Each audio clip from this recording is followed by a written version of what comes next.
Good morning, students. We're starting our lecture with the new chapter, which is a plastic design, right? So, we see that the different introductions in a plastic analysis. So, what are the basic concept of this analysis and design? In this method of plastic design of a structure, the ultimate load rather than the yield stress is regarded as the design criterion, right? The term plastic has occurred due to the fact that the ultimate load is found from the strength of steel in the plastic ring. So this method is also known as the method of load factor design or ultimate load design. The working stress design limits the structural usefulness of steel up to an allowable stress or permissible stress, which is well below the elastic limit. Wherein plastic method of design, the ultimate load is taken as the design criteria. Hence, the structure designing using working stress method may be heavier than those of the design by the plastic method. So, working stress method utilizes the strength of steel up to the yield stress, while the plastic method utilizes the strength of steel beyond the yield stress. So that's why the plastic method of design utilizes the reserve strength of steel beyond its yield strength up to the ultimate load point. And this plastic method of design gives an economical design, right? That's why we take plastic analysis, right? Here two types of chart is given, two types of graph is given. First one is from elastic limit and second is for plastic limit, right? As I can discuss or I can tell you already that working stress method and plastic method, right? This is for working stress method and this is our plastic. In this case, strength of steel is up to the yield stress only, while in the plastic method case, the strength of steel is taken beyond the yield stress. That's why we consider as a plastic limit. As you can see that this it's here is elastic limit and we stretch this limit up to its ultimate capacity. So here next is our stress strain curve ideal, right? Starting with the different types of stages in a stress strain curve, all right? So, as the first one, we take a plastic bending of beams. So, first, let's assume there is some beam which is subjected to an increasing bending moment M. In service of load range, the section is elastic as shown in figure, right? So, here elastic condition exists unless the stress at the extreme fiber reaches its yield stress, right? So as per that criteria, first of all, the moment is increased, yield stress will appear either in top or bottom of the most fiber, and that moment at which first yield has occurred is called the yield moment, which is My, right? And My defined as equation is Ze multiplied by 8 pi, right? So here, as you can see that the first one is elastic zone, second zone is yield zone, then strain handling, and then necking, right? Here, stress versus strain diagram is given.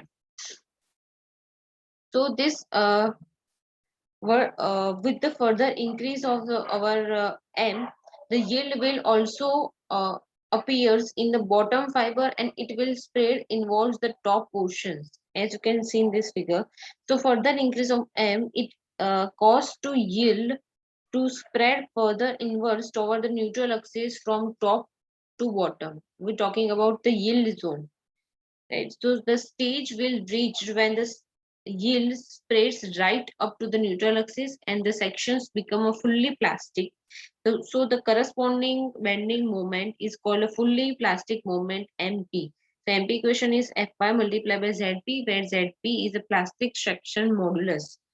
Any further increase in a bending moment results only in rotation since no greater resistance moment then the fully plastic moment can be developed until the strain hardening occurs. Right?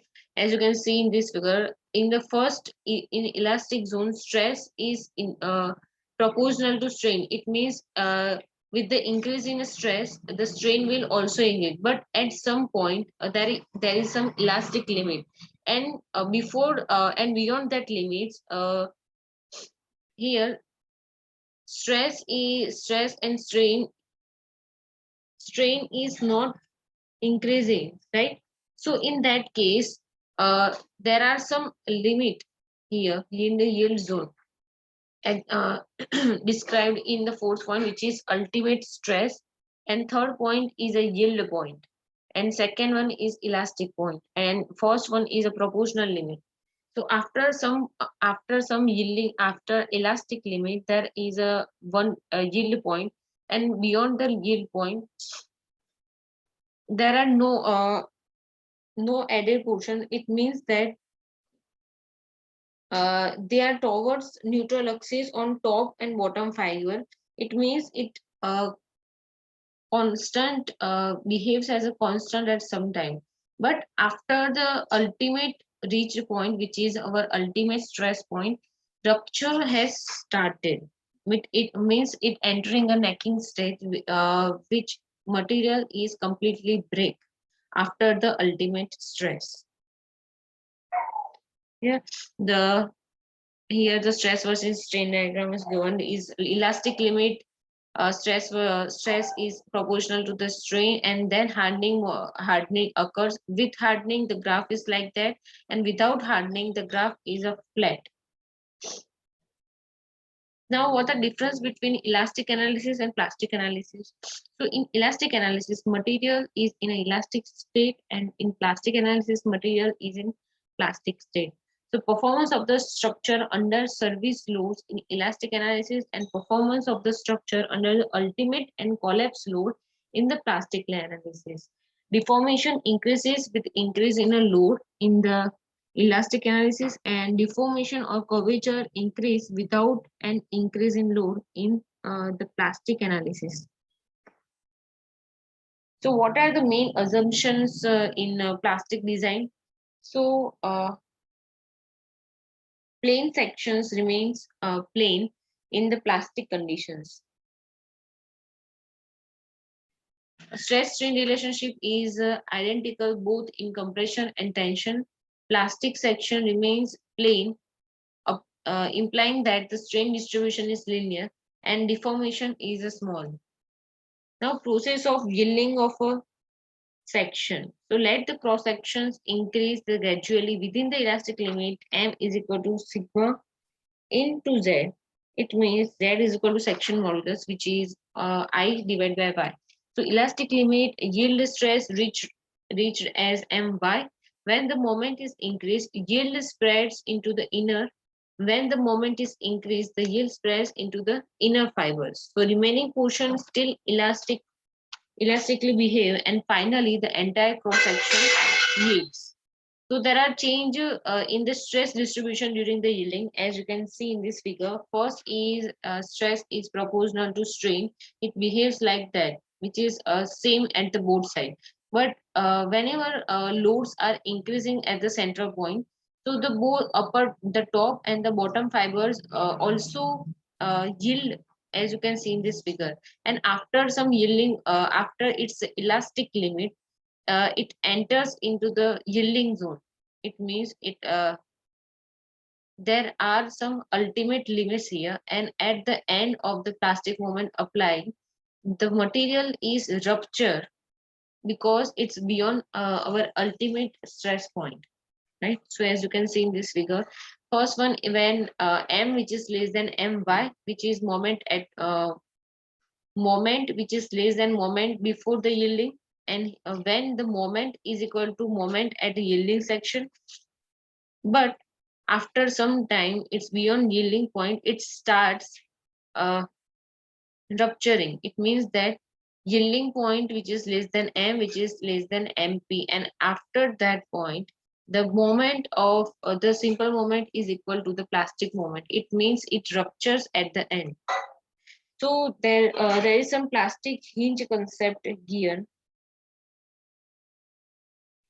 So plastic hinge is basically a zone of yielding due to the flexure in the structural member, right? So when the section is completely yielded, the section is a fully plastic. The fully plastic sections behaves like a hinge, is known as a plastic hinge. And for the further information, basically plastic hinge is defined as an yielded zone due to bending in a structural member, at which large rotations can occur at a sections at a constant plastic moment known as a MP. So there are some plastic section modulus and the shape factors here.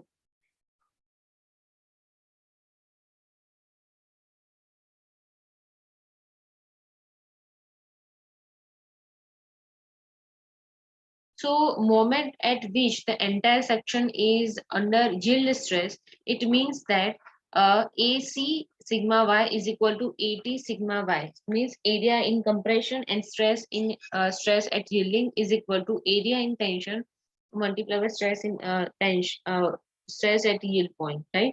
So at the end, area of compression is equal to area of tension. So it means that is equal to A divided by 2. It means that compression section is equal to the tension section. Now, if we put this value in this equation, so here C is equal to T is equal to area divided by 2 multiplied by sigma divided by sigma y, stress in a yielding. So here, as you can see in this figure, so here we're talking about first upper section is for compression and the bottom member is acting as a tension member, right? So here at some center point, the upper we take upper part as a YC, and the distance between center to center between the tension zone is a YT in tension zone, right? So here compression equation we already find out C is equal to A by 2 sigma y, and for T is already same, both are the same, right?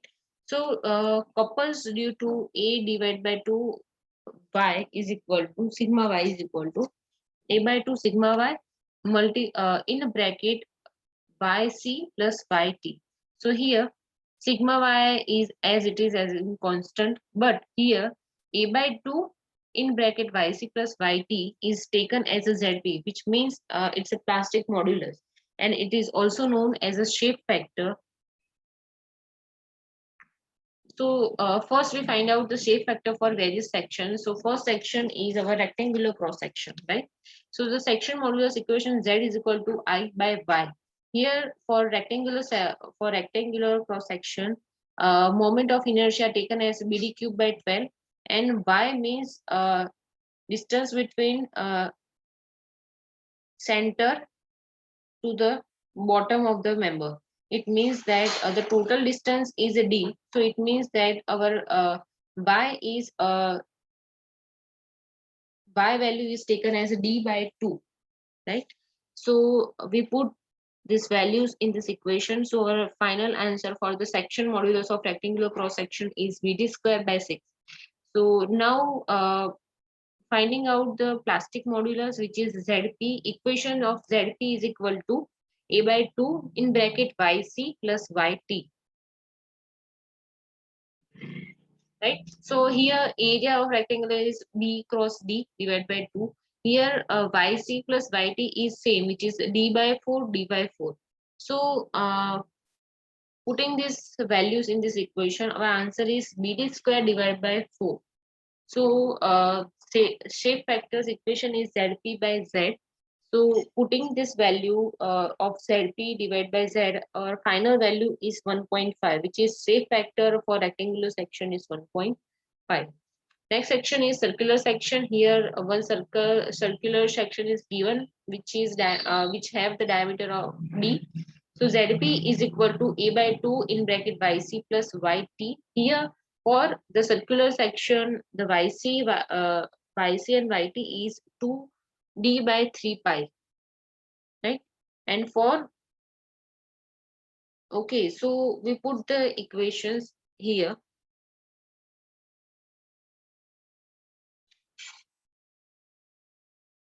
So our final answer is dq by 6. So we put the value of z is equal to zp divided by z. Here z is equal to d by 2. D is the diameter of the circular section. So the answer is 1.7. For triangular section, same as it is.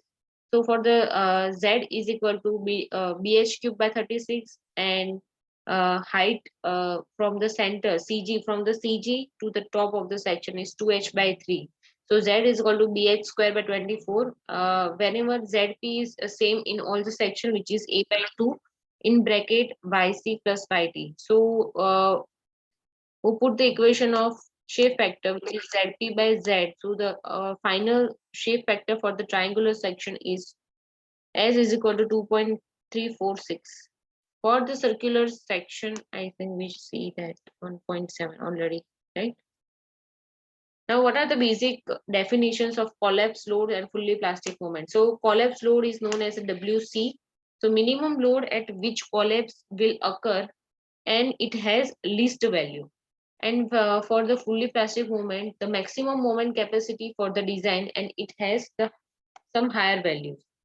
So there are some collapse mechanism. So here we see that for beam mechanism, for the simple beam, so determinate beams and frames collapse after flush plastic hinge. Here, as you can see in this figure, maximum loads occur at the center of the beam, and at the center of the beam, when the load is maximum, the plastic hinge occurred at the center. So determination of collapse load for the simple beam is, for the simple beam, we know that MP is equal to WL by 4. So here collapse load WU is equal to 4 MP by L. It is a very simple for the finding out the collapse load of simple beam. So for the fixed beam, intermediate beams and frames, more than one plastic hinge to develop at the mechanism, right? Its first is at the center and at the supports, both supports, right? For fixed beam, the plastic hinge occurs also in the fixed beams, right? So this plastic hinge develops at the ends first. Beam becomes then that's why the beams becomes a simple beam, and for the simple beam, plastic hinge develops at the center also, and then our beam is collapsed. Next is for a prop cantilever. It has also more than one plastic hinge to develop the mechanism. So the first plastic hinge develops at the fixed support first. It means that first, this red dot, as you can see in this figure, first plastic hinge occurs at this fixed support, and then beam become a simple beam. Then plastic hinge develops at the center, and then the beam or beam is collapsed. Next is a panel mechanism or sway mechanism. There is one frame described in the frame is fixed at the both end, right? Sway mechanism means if the load is applied horizontally, then this frame is moved towards right side. When the load is applied from the left side, the moves towards is from left side. So here there are sway mechanism and panel mechanism. So what are the methods of plastic analysis? So here is the static method, which is also known as the equilibrium method, and second one is a kinematic method, right? So in kinematic method and static method. So static method is based on a static or lower bound theorem. So in this method, free bending moment diagram of the structure due to applied load is drawn, and then the bending moment diagram due to redundance is superimposed over it, obtains the net moment distribution. So at the end, the moment values at critical hinge locations are made equal to the plastic moment, so that the structure reduces the mechanism. So the collapse load is found out by working out the equilibrium equation. And so in this case, the assume bending moment diagram in which the moments are not greater than MP, and it always less than the true ultimate load. In the kinematic method, it is based on kinematic or upper bound theorem. Work performed by the external load is equated to the internal work absorbed by plastic hinge. So in this upper bound, a load computed by the on the basis of assumed mechanism is always greater than the true ultimate load. So there are different two methods. First one is the static method, also known as equilibrium method, and second one is the kinematic method or mechanism method. So plastic hinge. So where when this plastic hinge occurs, so it occurs at the point of maximum moment. First is right. The second is the at the intersection of two members where the bending moment is the same, the hinge forms in the weaker member. The third is generally hinges are located at a restrained ends, intersection of members and at point of loads. The connections are involving change in geometry so that the at the points of zero shear in a span loaded by the UDS. So it occurs at a maximum moment it, at the connection involving change in our geometry under the concentric load and at the point of zero shear in span. So we stop our lecture here. Next time we see the different examples related with plastic design, both by using static method and kinematic method.